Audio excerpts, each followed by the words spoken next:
জনজাতিকৰণক লৈ পুনৰ উত্তাল হ'ব ৰাজ্য আৰু নিৰ্বাচনৰ আগত আৰু অধিক জ্বলিব কোচ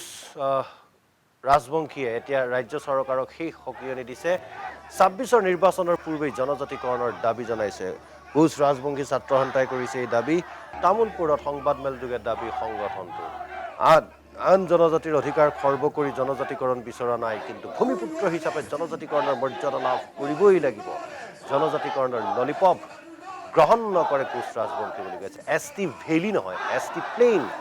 অৰ্থাৎ ভয়াম জনজাতি প্ৰদানেৰে সমমৰ্যাদা প্ৰদান কৰক তামুলপুৰত সংবাদমেলত এই মন্তব্য আক্ৰাসুৰ নেতৃত্বৰ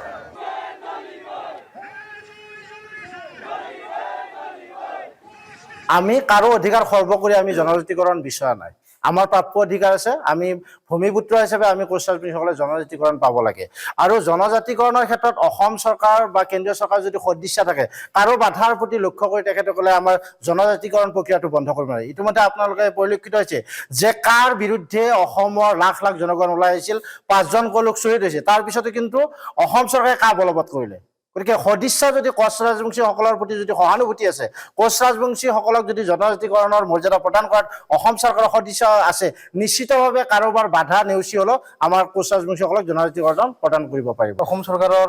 গ্ৰুপ অফ মিনিষ্টাৰে যিখন মানে বিধানসভাত এইবাৰ প্ৰতিবেদন দাখিল কৰিছে তাতে মানে দুটা কেটেগৰীত মানে বিভক্ত কৰিব খুজিছে যে অবিভক্ত গোৱালপাৰা জিলাৰ কোচ ৰাজবংশীসকলৰ STP আৰু এই তিনিখন জিলা আমাৰ BTCৰ যেনেবা ওদালগুৰি তামুলপুৰ আৰু বাক্সা STV আমি ইতিমধ্যে এটা কথা আমি অসম চৰকাৰক আমি অৱগত কৰাব খুজিছোঁ যে আমি কিন্তু STV দিয়ে P দিয়ে বা ভিত কি আছে সেইটো আমি জ্ঞাত নহয় কিন্তু এইটো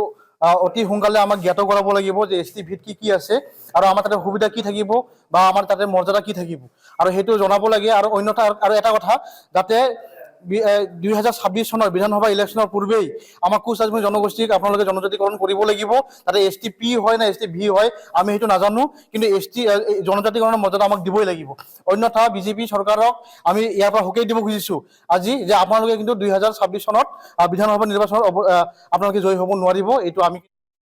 জনজাতিকৰণক লৈ পুনৰ উত্তাল হ'ব ৰাজ্য আৰু নিৰ্বাচনৰ আগত আৰু অধিক জ্বলিব কোচ ৰাজবংশীয়ে এতিয়া ৰাজ্য চৰকাৰক সেই সকিয়নি দিছে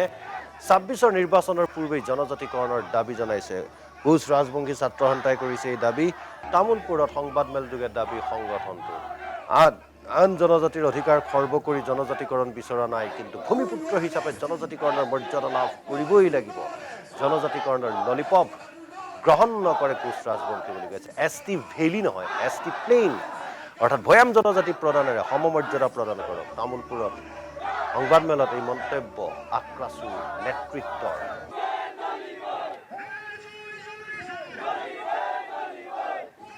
আমি কাৰো অধিকাৰ খৰ্ব কৰি আমি জনজাতিকৰণ বিচৰা নাই আমাৰ প্ৰাপ্য অধিকাৰ আছে আমি ভূমিপুত্ৰ হিচাপে আমি কোচ ৰাজবংশীসকলে জনজাতিকৰণ পাব লাগে আৰু জনজাতিকৰণৰ ক্ষেত্ৰত অসম চৰকাৰ বা কেন্দ্ৰীয় চৰকাৰ যদি সদিচ্ছা থাকে কাৰো বাধাৰ প্ৰতি লক্ষ্য কৰি তেখেতসকলে আমাৰ জনজাতিকৰণ প্ৰক্ৰিয়াটো বন্ধ কৰিব নোৱাৰে ইতিমধ্যে আপোনালোকে পৰিলক্ষিত হৈছে যে কাৰ বিৰুদ্ধে অসমৰ লাখ লাখ জনগণ ওলাই আহিছিল ৫জন লোক শ্বহীদ হৈছে তাৰ পিছতে কিন্তু অসম চৰকাৰে কা বলবৎ কৰিলে গতিকে সদিচ্ছা যদি কোচ ৰাজবংশীসকলৰ প্ৰতি যদি সহানুভূতি আছে কোচ ৰাজবংশীসকলক যদি জনজাতিকৰণৰ মৰ্যাদা প্ৰদান কৰাত অসম চৰকাৰৰ সদিচ্ছা আছে নিশ্চিতভাৱে কাৰোবাৰ বাধা নেওচি হলেও আমাৰ কোচ ৰাজবংশীসকলক জনজাতিকৰণ প্ৰদান কৰিব পাৰিব অসম চৰকাৰৰ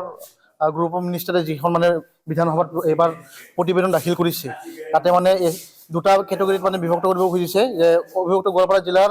কোচ ৰাজবংশীসকলৰ STP আৰু এই তিনিখন জিলা আমাৰ BTCৰ যেনেবা ওদালগুৰি তামুলপুৰ আৰু বাক্সা STV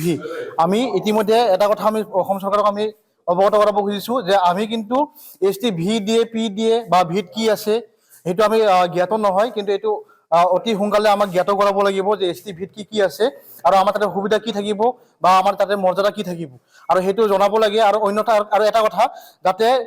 ২০২৬ চনৰ বিধানসভা ইলেকশ্যনৰ পূৰ্বেই আমাৰ কোচ ৰাজবংশী জনগোষ্ঠীক আপোনালোকে জনজাতিকৰণ কৰিব লাগিব তাতে STP হয় না STV হয় আমি সেইটো নাজানো কিন্তু